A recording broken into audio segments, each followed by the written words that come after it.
China, first row. China, 67%. That's tariffs charged to the USA, including currency manipulation and trade barriers. So 67%, I think you can, for the most part, see it. Those with good eyes, with bad eyes. We didn't want to bring, it's very windy out here, we didn't want to bring out the big charts because it had no chance of standing.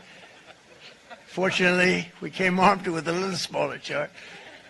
So it's 67%, so we're going to be charging a discounted reciprocal tariff of 34%. I think, in other words, they charge us, we charge them less. So how can anybody be upset?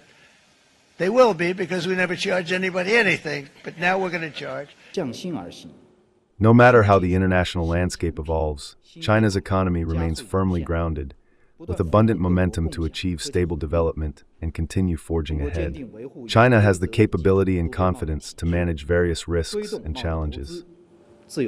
People were jumping a little bit out of line. They were getting yippy, you know? They were getting a little bit yippy, a little bit afraid. Somebody had to do what we did, and I did a 90-day pause for the people that didn't retaliate, because I told them, if you retaliate, we're going to double it.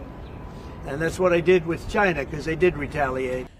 We're bringing you some breaking news out of China, and we're just hearing that China has just announced more tariffs on U.S. goods to come into effect on Saturday. So the finance ministry says the rate will be raised from 84% to 125%. Trade tensions between the U.S. and China continue to mount. In the latest, the U.S. announced 245% tariffs on Chinese imports. This means that a $1 product in the U.S. will now cost $3.45 in China.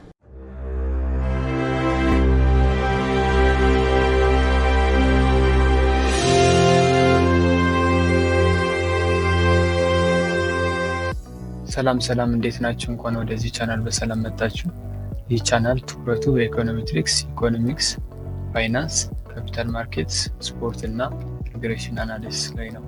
የዛሬ ቪዲዮ ከቀደሙ ቪዲዮዎች ለየት የሚያደርገው እስከዛሬ ከሰራኋቸው በሐሳብም በይዘትም እንዲሁም ለመጀመሪያ ጊዜ የራሴን ድምጽ የተጠቀምኩበት ነው። ስለዚህ የዛሬ ቪዲዮ ትወዱታላችሁ፣ ተጨማሪም ትማሩበታላችሁ ብዬ አስባለሁ። እስከ መጨረሻው አብረን እንከታተል። በመግቢያው ላይ ያያችሁት የዜና ዘገባ የአሜሪካና የቻይና የንግድ ጦርነት ምልልስ በደንብ ግንዛቤ እንዲኖራችሁ በማሰብና ለዚህ ፕሮግራም ወሳኝ ግብዓት ነው ብዬ ስላመንኩበት ነው። በዚህ ቪዲዮ ላይ ትኩረት የማደርገው በአሜሪካና በቻይና የንግድ ጦርነት ላይ ነው። በተጨማሪም በስቶክ ማርኬት እና በኢኮኖሚ ያለውን ተጽዕኖ አብረን እናያለን። ለዚህ ረዳ ዘንድ የሚከተሉት 7 ነጥቦች ላይ ትኩረት እናደርጋለን። አንደኛ፣ ባክግራውንድ ኦፍ ትሬድ ዋር ነው። ሁለተኛ፣ ሪሲፕሮካል ታሪፍ ምን ማለት እንደሆነ እናያለን። ሶስተኛ፣ ኢምፓክት ኦን ስቶክ ማርኬት ገበያው ላይ ያለውን ተጽዕኖ እናያለን። አራተኛ፣ ኮርፖሬት ኢምፓክት በካምፓኒ ሌቭል ያለውን ተጽዕኖ እናያለን። አምስተኛ፣ ኢኮኖሚክ አውትሉክ የአሜሪካና የቻይና የወደፊቱ ጂዲፒ ምን ሊመስል እንደሚችል እናያለን። ስድስተኛ፣ ሜጀር የስቶክ ማርኬት ኢንዲስስ እናያለን። በመጨረሻም የአፕል እና የዳውን ጆንሰን ከይሆ ፋይናንስ ዳታ በመውሰድ በአርስቲዶ አናላይዝ ለማድረግ እንሞክራለን። ወደ መጀመሪያው የንግድ ጦርነት ሳልፍ በአሜሪካና በቻይና የንግድ ጦርነት የጀመረው በ2018 ሲሆን የመነሻው ሀሳብ ደግሞ አሜሪካ በሚከተሉት ጉዳዮች ላይ ስጋት አለ ብላ ስለምታስብ ነው። አንደኛ፣ ትሬድ ዴፊሲት ነው። ትሬድ ዴፊሲት ማለት አሜሪካ የምትልከው ዕቃ አለ፣ የምታስገባው ከቻይና አለ። ይሄ ማለት የምታስገባው ከቻይና ከምትልከው የበለጠ ነው። ይሄ ትሬድ ኢምባላንስ ይባላል ማለት ነው። በ2024 ወደ 295 ቢሊዮን ትሬድ ዴፊሲት አሳይቶባታል። ሁለተኛ፣ ኢንተሌክቹዋል ፕሮፐርቲ ቴፍት ነው። ይሄ ማለት ደግሞ ፍቃድ ያላገኙና ወይም ኮፒ የተደረጉ ፈጠራዎችን ቻይና ትጠቀማለች ብላ ታስባለች። ሶስተኛው ደግሞ አንፌር ትሬድ ፕራክቲስ ነው። ይህ ማለት ደግሞ አንፌር አድቫንቴጅ፣ አንድ ሀገር በግድ ወደ ሌላ ሀገር ቴክኖሎጂን ትራንስፈር ማድረግ፣ ዳምፕ ማድረግ ማለት ነው። በመቀጠል የሪሲፕሮካል ታሪፍ ምን ማለት እንደሆነ እና እንዴት እንደሚሰላ አንድ ዘገባ አይተን እንመለስ። Anywhere in the world, and this tariff came into effect this morning. I know we've thrown a lot of numbers at you, but how did Trump arrive at these numbers? Well, that is highlight number 5. The White House is talking about a very complicated formula, but some mathematicians have figured it out. First, they took a country's trade surplus with America. Then they divided it by their exports to America, and the result was then halved. Let's look at the example of China. China's trade surplus is $295 billion. Their exports to the US are $438 billion. If you divide that, you get 0.67. 67% is how the Americans calculated it. If you halve that and round it up, you get 34%, which is what Trump is now imposing on China. Economists are baffled by this calculation. They're calling it sixth grade maths. But some countries don't have to make these calculations, the likes of Iran, North Korea, and Russia, because Trump is not imposing tariffs on them. Iran, North Korea, and Russia, no tariffs. And that is highlight number 6. These countries are already under significant US sanctions. Their tariff rates are also quite high. So the White House says additional tariffs are not necessary. Besides them, the tariffs are comprehensive, perhaps too comprehensive, which is our 7th highlight. Trump has even targeted remote islands like Heard Island and McDonnell Island. These are technically part of Australia, but Trump has imposed a separate 10% tariff on them. Guess how much this island exports? Nothing, because no one lives there. በዘገባው ላይ ለመረዳት እንደሞከራችሁት ሪሲፕሮካል ታሪፍ እንደ መነሻ አሜሪካ ቻይና ላይ የጣለችው 34% የተሰላው ቻይና ትሬድ ሰርፕለሷ 295 ቢሊዮን ነው። ቻይና ወደ አሜሪካ የምትልከው ወይም ኤክስፖርት የምታደርገው ወደ 440 ቢሊዮን ነው። ስለዚህ 295 ቢሊዮን ሲካፈል 440 ቢሊዮን 0.67 ወይም 67% ታሪፍ ሬሾ ይሰጠናል ማለት ነው። ይህ ታሪፍ ሬሾ ለሁለት ስናካፍለው ሪሲፕሮካል ሬት ይሰጠናል ማለት ነው። ይህ ደግሞ ሲካፈል ወደ 33.5 ይመጣል፣ ሲጠጋጋ ወደ 34% ይሆናል ማለት ነው። ትራምፕ በአሜሪካ ፈርስት ዴይ ፖሊሲ ቀን ማለትም አፕሪል 2 2025 10% በትንሹ በ90 ሀገራት ላይ እንዲጣል ወስኗል። በመቀጠል ቻይና 84% ታሪፍ በአሜሪካ መጣሏን ተከትሎ እንዲሁም በአንዳንድ የአሜሪካ ካምፓኒዎች ላይ ለምሳሌ ጉግል እና ኔቫዳ ምርመራ እንዲደረግባቸው ማዘዟን ተከትሎ አፕሪል 9 2025 አሜሪካ የመልስ ምት ወይም ሪታሊሽን አክሽን ከቻይና በሚገቡ ኢምፖርትድ ጉድስ ላይ ከመጀመሪያው 34% ሪሲፕሮካል ወደ 5% ታሳድገዋለች። ስለዚህ አጠቃላይ የታሪፍ ጫናው ወይም በርደን ወደ 145 ደርሷል። አፕሪል 10 2025 ቻይና ለአሜሪካ ተግባር ከ84% ታሪፍ ወደ 125 በሁሉም የአሜሪካ እቃዎች ላይ እንዲጣል ወስናለች። ታርጌትድ የተደረጉ እቃዎች ደግሞ የሚጨመርባቸው አግሪካልቸራል ፕሮዳክት፣ ኤሌክትሮኒክስ እና ኢንዱስትሪያል አፕሪል 11 ቻይና ወደ አሜሪካ የሚላኩ ክሪቲካል ሚኔራሎች እንዳይላኩ አግዳለች። በተጨማሪም አዲስ ሬጉሌሽን አውጥታለች። አፕሪል 15 አሜሪካ ቻይናን ለማግለል በማሰብ ከ70 ሀገራት ጋር ታሪፍ ግብይት ለማድረግ አስባለች። አፕሪል 16 አሜሪካ እንደ አዲስ 245% ታሪፍ ቻይና ላይ ጥላለች። ይህ ደግሞ ቻይና 125% መጣሏን ተከትሎ ማለት ነው። ወደ ስቶክ ማርኬት ኢምፓክት ሳልፍ ደግሞ በአሜሪካ በስቶክ ገበያ ያለውን ተጽዕኖ እንመለከታለን። የስቶክ ገበያው ለምሳሌ ኤስ&ፒ 500 እና ናስዳቅ ዋጋቸው ሲወርድ የነበረው በአፕሪል 9 2025 የ90 ቀን ታሪፍ ፖዝ በአሜሪካ መወሰን ተከትሎ ኤስ&ፒ 500 እና ናስዳቅ ስቶክ ገበያ ዋጋቸው ትርጉም ባለው መሻሻል ጀምሯል። በቻይና የተጣለው የ145% ታሪፍ በአሜሪካ የስቶክ ገበያ ላይ ለምሳሌ ኤስ&ፒ 500 ስቶክ ገበያ ላይ በ6% ወርዷል። በተጨማሪም ዳው ጆንሰን እና ናስዳቅ ከ2% በላይ አፈግፍጓል። የቻይና ስቶክ ገበያ ስናይ ደግሞ የቻይና የስቶክ ገበያ በኃይለኛ የመውረድ እና የመውጣት ቮላቲሊቲ ታይቶበታል። በቅድሚያ ወደ ኮርፖሬት ኢምፓክት ከማያልፋችን በፊት የአሜሪካን የስቶክ ማርኬት የሚያሳይ አንድ ዘገባ ተከታትለን እንመለስ። Now to breaking news from Wall Street. Stock futures reacting this morning as the U.S.-China trade war escalates. In the last 2 hours, China raised its retaliatory tariffs on U.S. goods to 125%. Michelle Beck is tracking the fallout happening right now from the live desk. Hey, Michelle. Well, hey, guys, you can see right now stock futures are up as traders process this development that dropped on all of us right around 3:30 our time this morning. China wants to see these changes as soon as tomorrow, upping its levies on American goods to that 125%. Remember, 125 was the number Trump first gave to China on Wednesday. Well, now the White House confirms that tariff rate on Chinese imports should actually be 145. This new total accounts for the extra tariff from China's role in fentanyl production. So to be clear, the current standing, it's 125% for American imports and 145% for Chinese imports. And guys, I read this translation of the statement from Beijing. It says the U.S.'s demands violate international economic and trade rules as well as basic economic laws and common sense. China also calls all this bullying and coercion. So guys, I do have my phone on me because I've been constantly checking President Trump's social media accounts as well as those from his press secretary and the official White House ones. They've all been silent about this topic so far. But it's not the escalation that any of us were hoping for, because to remind you, everything from kids' toys to auto parts and the newest electronics, they come from China. And over on the flip side, a quarter of the soybeans grown here in Minnesota, that's sold to China. Alicia. ተጽዕኖ ውስጥ ከገቡት የአሜሪካ ኩባንያዎች መካከል አፕል እና ሊቫዳ ናቸው። ሁለቱም ኩባንያዎች በብዛት በቻይና ገበያ ቦታ ያላቸው ናቸው። በተጨማሪም የአግሪካልቸራል ፈርሞች ለምሳሌ እንደ ካርጊል እና አርች ዳንኤል ሚድላንድ ተጽዕኖ እና ገበያቸው የቀነሰባቸው የአሜሪካ ኩባንያዎች ናቸው። የቻይና ኩባንያዎች ተጽዕኖ ውስጥ ከገቡት ሁዋዌ እና አሊባባ ኤንድ JD.com ይጠቀሳሉ።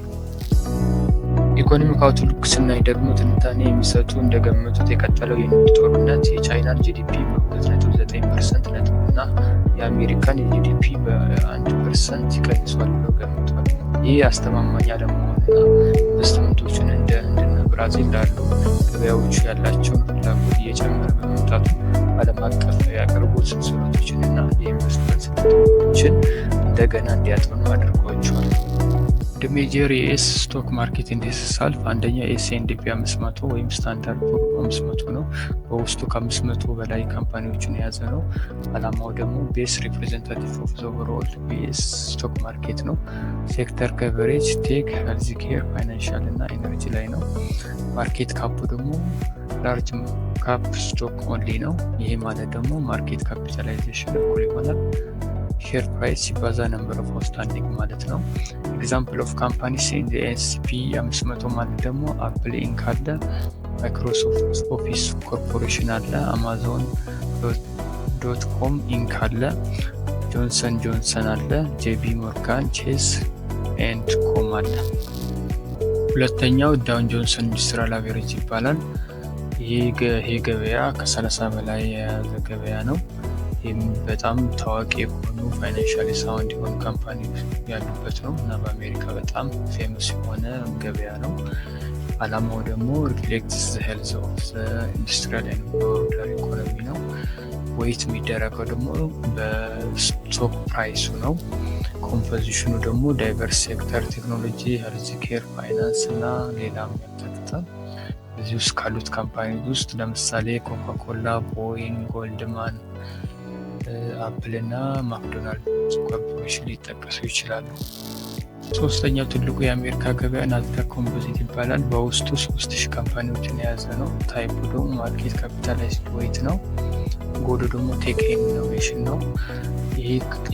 ይህ ገበያ ትላልቅ የሚባሉ ካምፓኒዎችን የያዘ ነው እና አልፋቤት፣ ሜታ ፕላትፎርም፣ ቴስላ፣ ኔትፍሊክስ እና AMD ያካተተ ነው። ቀደም ብለን ያየናቸው የአሜሪካ ገበያዎች ልዩነታቸው ይህንን ይመስላል።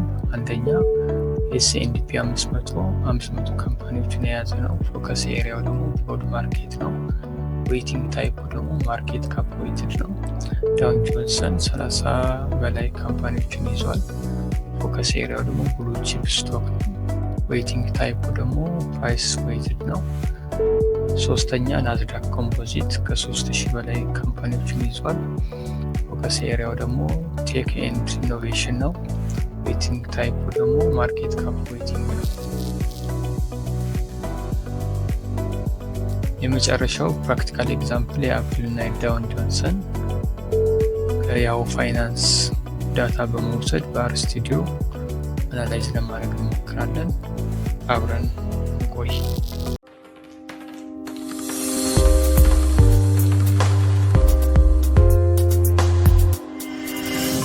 ሰላም እንዴት ናችሁ? ድጋሚ ተመልሻለሁ። አሁን ደግሞ የምናየው ከያሁ ፋይናንስ እንዴት አድርገን ካፒታል ማርኬት ወይ ደግሞ የዩኤስ ስቶክ ማርኬት ፕራይስ ጄኔሬት እንደምናደርግ አብረን እናያለን። መጀመሪያ ያሁ ፋይናንስ ብለን ሰርች እናደርጋለን። ከዛ እንደምታዩት ያሁ ፋይናንስ የሚል መጥቷል። ይሄ ላይ ክሊክ እናደርጋለን።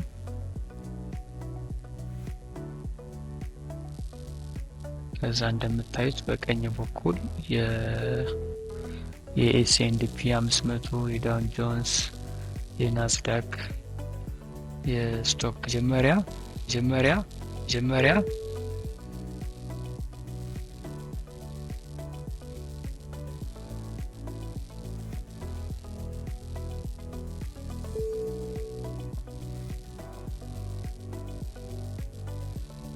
አብሪቪዬሽን የምታውቁ ከሆነ ዳውን ጆንስ ሰርች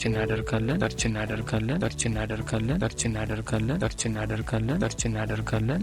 እንደምታዩት ይኸው ዳውን ጆንስ ኢንዱስትሪያል አቨሬጅ መጥቷል። ክሊክ አደርገዋለሁ። የትናንትና እና የ17 አፕሪል 17 39142 23 ነበር የስቶክ ፕራይሱ። ነገር ግን ከትናንትናው አንጻር በ527 ከ16 ወይ ደግሞ 1.33% ቅናሽ ያሳያል። ቅናሽ ያሳያል። እስቲ ግራፉን ለማየት እንሞክራለን። ይኸው እንደምታዩት የዛሬዋ ቀይ የሆነችዋን 39150 44 ነው የዛሬው አፕሪል 18 የኬ። ስለዚህ እስቲ አፕሪል 2 ለማየት ሞክር። አፕሪል 4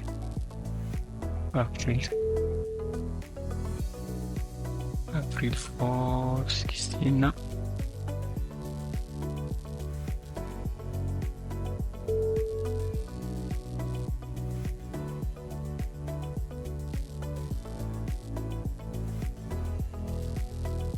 እንደምታዩት ሪሲፕሮካል ታሪፍ አናውንስ የተደረገበት ቀን ላይ የዳውን ጆንስ ኢንዱስትሪያል አቨሬጅ 42225 ከ32 ነበረ። ነገር ግን ሪሲፕሮካል ታሪፉ ከታወጀ በኋላ ግን የመውረድ ያሳያል። ለምሳሌ አፕሪል 3 ደግሞ ወደ 40545 ከ93 ወርዷል። ከዛ አፕሪል 4 ደግሞ ወደ 38000 እያለ ትንሹ አፕሪል 8 ወደ 37645 ከ59 ወርዷል። ከዛ ግን የ90 ቀን ታሪፍ ፖዝ አፕሪል 9 ከታወጀ በኋላ ግን ያው የማንሰራራት አሳይቷል። ወደ 40602 ከ45። ይሄ ማለት እንዴት ታሪፉ እንዴት አድርጎ አፌክት እንዳደረገው ማየት እንችላለን ገበያው ላይ ማለት ነው። እሺ ቀጥሎ እንዴት አድርገን ነው ዳታ ጄነሬት የምናደርገው ለአናሊሲስ ብንፈልገው? ቀጥታ ወደ ሂስቶሪካል ዳታ እንሄዳለን። ክሊክ እናደርጋለን።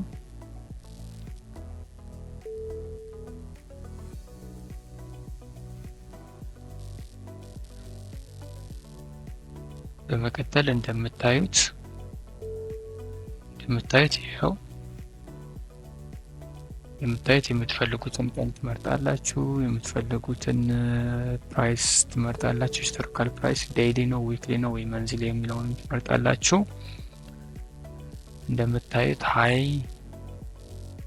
ኦፕን አለ፣ ሃይ ላይ ብሎ ክሎዝ አለ። ሁሌ ለዳታ አናላይዝ ለማድረግ የምትጠቀሙት ክሎዝድ የሆነውን ፕራይስ ማለት ነው። ቀጣይ የአፕልን አብረን እናያለን።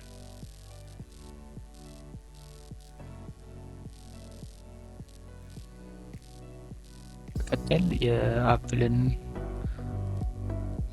የአፕልን ስቶክ ዋጋ ለማየት እንሞክራለን።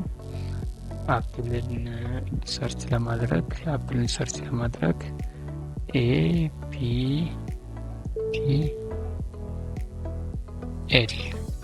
አብሪቬሽኑ APPL ነው።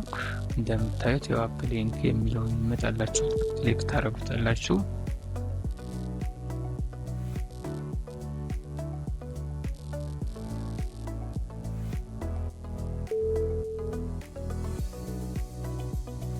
እንደምታዩት ያው የአፕል 196 ከ98 ይላል። ከትናንትና አንጻር በ2.71 እድገት ያሳያል፣ ወይም በፐርሰንቴጅ ደግሞ 1.33 እድገት አሳይቷል። እንደምታዩት የዛሬ ደግሞ 197 ከ12 ያሳያል። የአንድ ወሩን የሚያው ይኸው ታሪፉ የታወጀበት ቀን አፕሪል 2 ከዛ በኋላ እንዴት አድርጎ አሽቆልቁሎ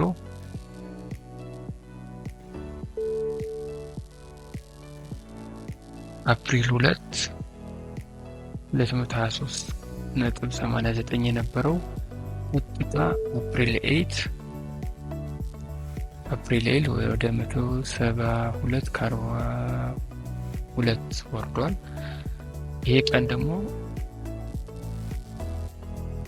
አፕሪል 9 ታሪፍ ፖዝ የተደረገበት ቀን ነው። እንዴት አድርጎ እንዳንሰራራ ያው ወደ 198.85 ያሳያል።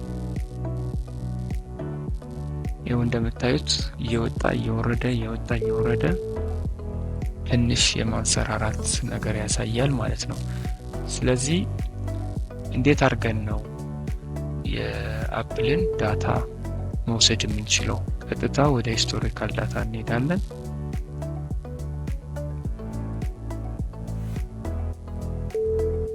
ሂስቶሪካል ዳታ ላይ እንሄዳለን፣ ክሊክ እናደርጋለን። ቀጥሎ እንደምታዩት የምትፈልጉትን ቀን ትመርጣላችሁ። አፕል ከጀመረ ጀምሮ ያለውን ዳታ ሊሰጣችሁ ይችላል። ከዛ ቀጥሎ ምንድን ነው የምንፈልገው? ሂስቶሪካል ፕራይስ ነው፣ ዲቪደንድ ኦንሊ ነው ወይ ስቶክ ስፕሊት ነው ወይ ካፒታል ጌን እንመርጣለን ማለት ነው። እያለን እንመርጣለን ማለት ነው። ስለዚህ እኔ ሂስቶሪካል ፕራይስ ስለሆነ ሂስቶሪካል ፕራይስ ላይ ክሊክ አደርጋለሁ ማለት ነው። ዊክሊ ነው መንዝሊ ነው የምንፈልገው? እኔ ዴይሊ ስለሆነ ብዙ ጊዜ ዴይሊ ነው የሚመረጠው። ዴይሊን ክሊክ አደርጋለሁ። ስለዚህ እንደምታዩት የአፕሪል 17 ወደኋላ ሁሉም ዳታ ማግኘት ትችላላችሁ ማለት ነው። ስለዚህ አፕሪል 17 የተከፈተበት 197 ከ20 ነው። ሃይስቱ 198 ከ83 ነው። ሎውስቱ ደግሞ 194 ከ42 ነው። ሎስት የተደረገበት ደግሞ 196 ከ98 ነው። ስለዚህ ለአናሊሲስ የምትጠቀሙት የክሎዝድ የሆነውን ዋጋ ነው ማለት ነው። እንዴት አድርጋችሁ ነው ጄኔሬት የምታደርጉት? እሱን አብረን እናያለን ማለት ነው። እሺ፣ በመቀጠል የአፕልን ፋይናንሻል ማየት የምትፈልጉ ከሆነ ፋይናንሻል ላይ የሚለውን ክሊክ ታደርጋላችሁ ማለት ነው።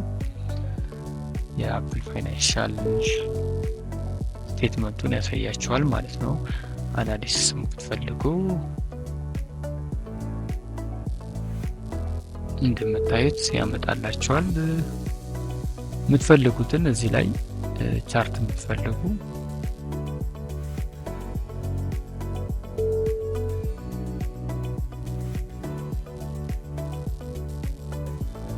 ይቅርታ ኢንተርኔት መቆራረጥ ያጋጠመኝ ነው። ስለዚህ የምትፈልጉትን መረጃ እያንዳንዱን ከዚህ ጋር በማየት የምትፈልጉትን መረጃ ማየት ትችላላችሁ ማለት ነው። አብረን እናያለን።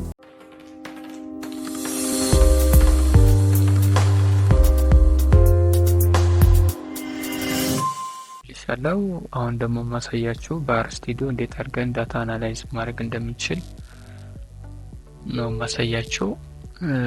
መጀመሪያ አር ስቱዲዮን ከፍታለሁ።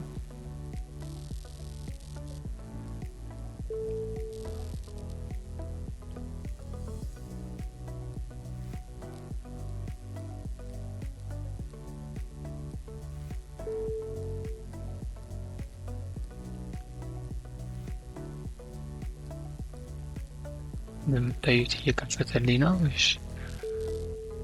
እሺ አሁን ከፍቶልኛል።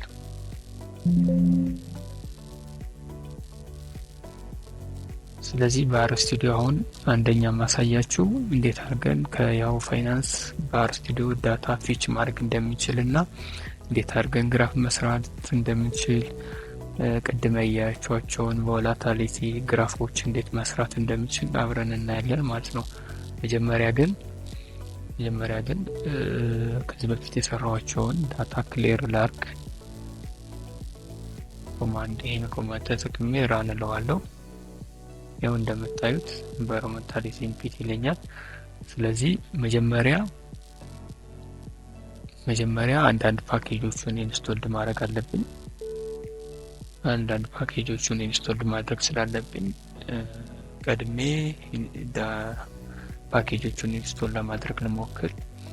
ኳንተም ሞድ የሆነውን ጉግል ፕሎት፣ ዲፕ ፕሌየር፣ ስኬል እና ቲዲቢሮች ነው ኢንስቶል ማድረጋቸው። ስለዚህ አንድ ላይ ሴሌክት አድርጌ ራን እላቸዋለሁ ማለት ነው። እንደምታዩት ያው ኢንስቶል እያደረገ ነው። ያው ጥቅማቸው ኳንተም ሞድ ፋይናንሻል ዳታ ሪትራይቭ ለማድረግ እና ኳንቲታቲቭ አናሊሲስን ወይም ይሄ ጌት ሲምቦል ከያሁ ፋይናንስ ዳታ ጀነሬት ለማድረግ ይጠቅመኛል ማለት ነው። ጂጂፕሎት ደግሞ ያው ዳታ ቪዥዋላይዜሽን ለግራፍ ይጠቅመኛል ማለት ነው።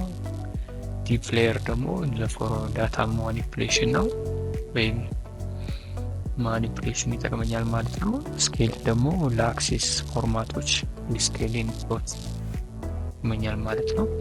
ቲዲቢሮች ደግሞ ያው loading the TDBR which is collection of R package for data manipulation, visualization እና analyzation ይጠቅመኛል ማለት ነው። ስለዚህ መጀመሪያ ከመስራታችሁ በፊት እነዚህን ፓኬጆችን ኢንስቶል ታደርጋላችሁ ማለት ነው። ኢንስቶል ሆኖ ማብቃቱ የምታዩት እችን ምልክት በግሬተር ዛን ያሳያችኋል ማለት ነው። ቀጥሎ እነዚህን ወደ ላይብረሪውን ሎድ አደርገዋለሁ ማለት ነው። እያንዳንዳቸው ወይም ሁሉንም ሴሌክት አድርጌ ራን እላቸዋለሁ።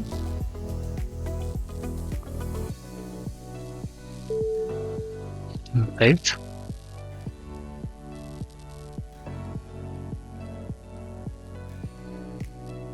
ወደ ላይብረሪ ሊያመጣልኝ ነው ማለት ነው። ኦኬ መጨረሱን የምታዩት ግሬተር ዛን ከታች ሲጨርስ ያመጣላችኋል ማለት ነው። ስለዚህ መጀመሪያ የአንድ ወር ስቶክ ዳታን እስቲ ጀነሬት እናደርግ። መጀመሪያ ኢንድ ዳታው እና ስታርት ዳታው እኔ አሁን ያሰብኩት ከ30 ቀን በፊት ካሁን ጀምሮ ከ30 ወደ ፊት ያለውን ዳታ ነው የፈለኩት። ስለዚህ መጀመሪያ ይሄን ሴሌክት አድርጌ ራን እለዋለሁ። እንደምታዩት ኢንድ ዴት አለው፣ ስታርት ዴታ ያሳያቸዋል። ኢንድ ዴቱ ስታርት ዴቱ ማርች 19 ነው። ኢንድ ዴቱ ደግሞ 18 ነው። የዛሬን ይጨምራል ማለት ነው።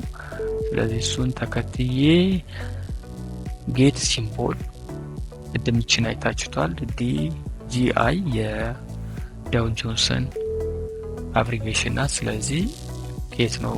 ሶርሱ ደግሞ ያው ፋይናንስ ነው።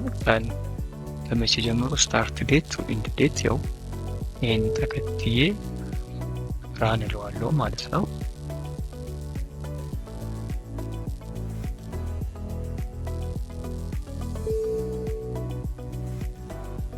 እንደምታዩት ይኸው ዳታው መጥቷል። ስለዚህ ቀጥሎ ዳውን ፕራይስ ስለዋለው ዳውን ፕራይስ ስለዋለው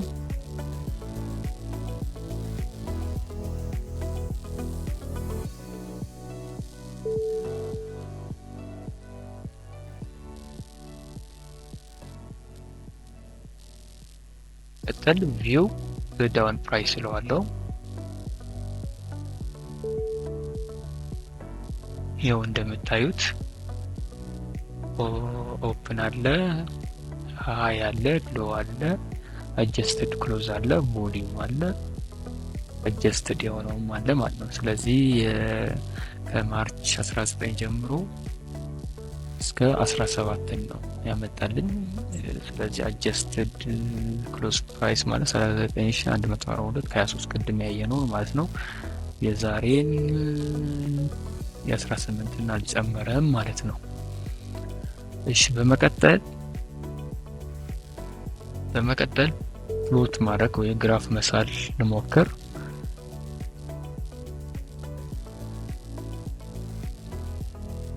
ላስት ፖይንት ቴል የሚለውን ክሊክ አደርጋለሁ ማለት ነው። ይመጣል። ከዛ መረሳት የሌለበት ግራፍ ከመሳላችሁ በፊት ወይ ፕሎት ከማድረጋችሁ በፊት ላይብረሪ ወይ ጂጂ ፕሎት 2 የሚለውን ራን ትሉታላችሁ። በመቀጠል ለዚህ ፕሎት የተሰራውን ኮማንድ ሙሉን ራን እለዋለሁ ማለት ነው። ቀድሜ አዘጋጅቼው ስለነበረ ለእናንተ አሁን ማሳየት ትንሽ ጊዜ ስለሚወስድ ነው። እንደምታዩት ዙም አውት እለዋለሁ። እንደምታዩት የ30 ቀን የዳውን ጆንስ ኢንዱስትሪያል አቨሬጅ ፕራይስ ያሳያችኋል ማለት ነው። ስለዚህ በዚህ ጋር አጀስት ፕራይሱን ያሳያችኋል በዚህ ቀኑን ማለት ነው። እንዲያርጋችሁ ፕሎት ማድረግ ትችላላችሁ ማለት ነው። በመቀጠል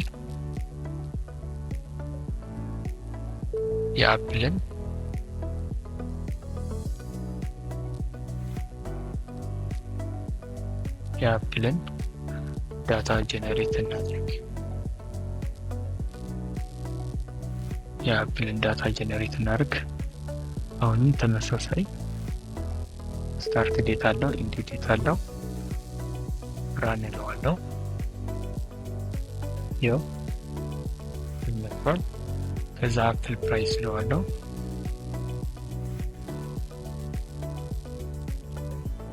ይኸው ከዛ ቪው አፕል እለዋለሁ።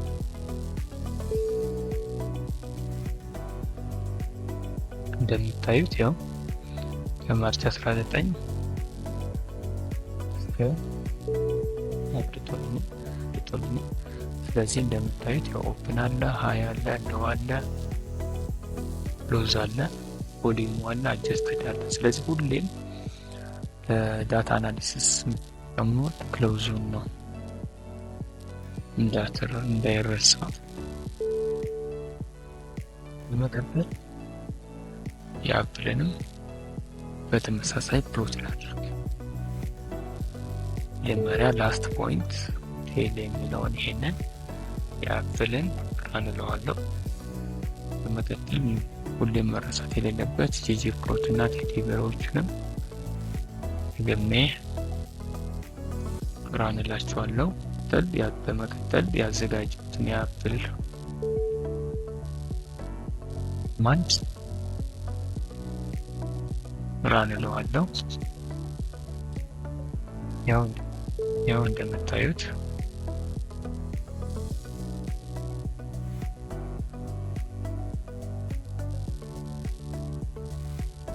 እንደምታዩት ፕሎት ይሄ ይመስላል ማለት ነው። በታችኛው ቀን አለ፣ በላይኛው ስቶክ ፕራይስ አለ ማለት ነው። በመቀጠል ፐርሰንቴጅ ቼንጁ ቅድም ያየናቸው ፐርሰንቴጅ ሲወጣ ሲወርድ የነበረውን ፐርሰንቴጅ ለማየት እንሞክራለን። ቅድሚያ የዳው ጆንስ ስለዚህ ዳውን ፕራይሱ ነው የምንጠቀመው። ዳውን ፕራይስ ይህን ኮማንድ ምን አደርጋለሁ ማለት ነው። የዳውን ጆንሱ ክሎዝ ዴቱ ለላግ ማለት ወደ ኋላ 1 አካፍዬ ማይነስ 1 ሲባዛ በመቶ አድርጌ ይህን ኮማንድ አዘጋጅቼዋለሁ። ስለዚህ ይህን መጀመሪያ ራን እለዋለሁ። ቀጥሎ ዳውን ጆንስ ዳውን ፕራይስ የሚለውን ራን አደርገዋለሁ። እንደምታዩት የዳውን ጆንስ ቼንጅ ምሳሌ አፕሪል 2 ለማየት እንሞክራለን። አፕሪል 2 0.56% ቼንጅ ነበር ያሳየው ፖዚቲቭ። ግን አፕሪል 3 ጀምሮ ግን አፕሪል 3 4% ወርዷል። አፕሪል 4 ደግሞ በ6%። ይሄ ማለት አፕሪል 2 ነው የሬሲፕሮካል ታሪፍ የታወጀበት ወይም አናውንስ የተደረገበት ምን ያህል መውረድ እንደጀመረ እዩት። ነገር ግን አፕሪል 9 የሬሲፕሮካል ታሪፍ ፖዝ መደረጉን ተከትሎ ትልቁን ፖዚቲቭ ያስመዘገበ ወደ 8% የማንሰራራት አሳይ። ከዛ በኋላ ትንሽ 3% እየወረደ እያለ መውረዱን ግን በጣም እየቀነሰ ነው። ይሄ ማለት የዳውን ጆንስ ስቶክ ማርኬት ማለት ነው። በመቀጠል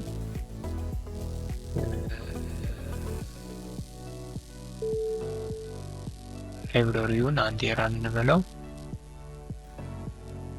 ከዚህ በኋላ ፐርሰንቴጅ ካልኩሌሽኑን ቁጥር የሌለውን ኦሚት እናደርጋለን።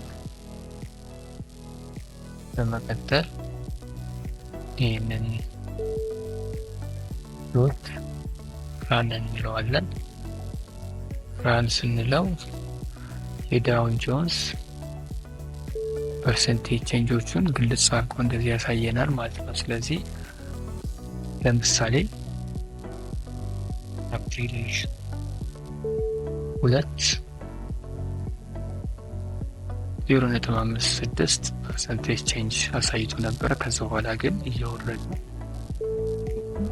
አፕሪል 4 6% ሬሲፕሮካል ታሪፍ ከታወጀ በኋላ የመውረድ አሳይቷል ማለት ነው። ትልቁ ደግሞ ፖዝ ከተደረገ በኋላ ደግሞ ትልቁን ፖዚቲቭ 8% እድገት አሳይቷል ማለት ነው። እሺ ወደ ቀጣይ ስንሄድ የአፕልን ለማየት እንሞክራለን ማለት ነው። አሁንም እነዚህ እንዳይረሱ ራን እላችኋለሁ። በመቀጠል የአፕል ፕራይስ አለ፣ እሱም እንደዛው የአፕል ክሎዝ አለ ሲካፈል ለላግ የአፕል ክሎዝ -1 ሲባዛ በመቶ ማለት ነው። ይሄ ማለት ላግ ማለት አንድ ወደ ኋላ ማለት ነው። ይሄ ራን እለዋለሁ።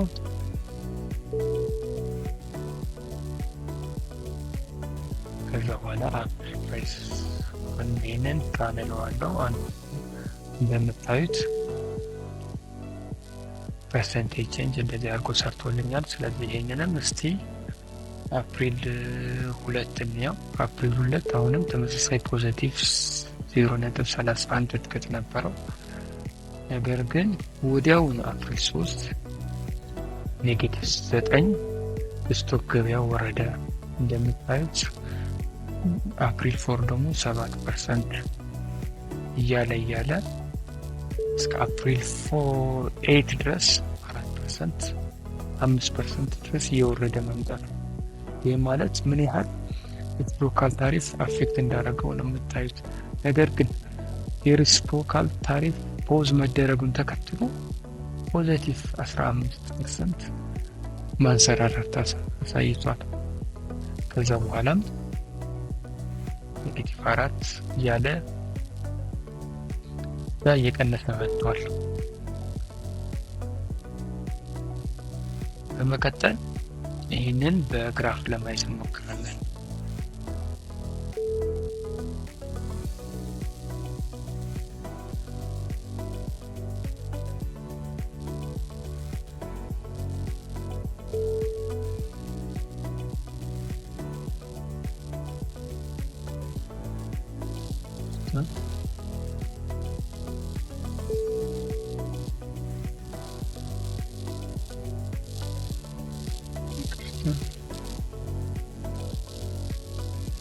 price generate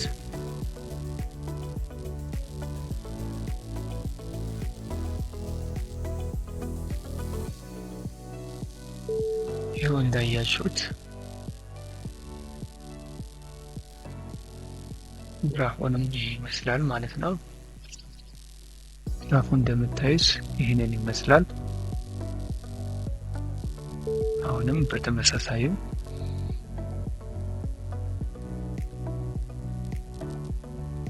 አፕሪል 3 ላይ ኔጌቲቭ 9% የማሽቆልቆል ያሳያል አፕል።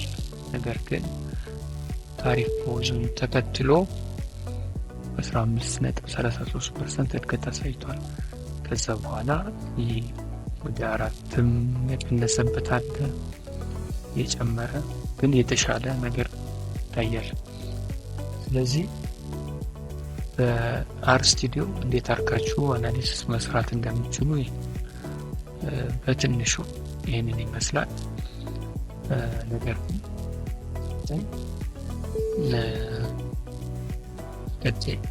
እንዴት አርቆ ስቶክ ፕራይስ ፎርካስት እንደሚደረግ የተለያየ መንገዶች አሉ። የሚቀጥለው አሪማን ሞዴል ተጠቅሜ እንዴት አርቆ ስቶክ ፕራይስ ዲተርማይን እንደሚደረግ ነው ፎርካስት እንደሚደረግ ለማሳየት ሞክራለሁ። ለዛሬ በዚህ ብቃት ከምቱ ነው። የሚቀጥለው እንገናኝ።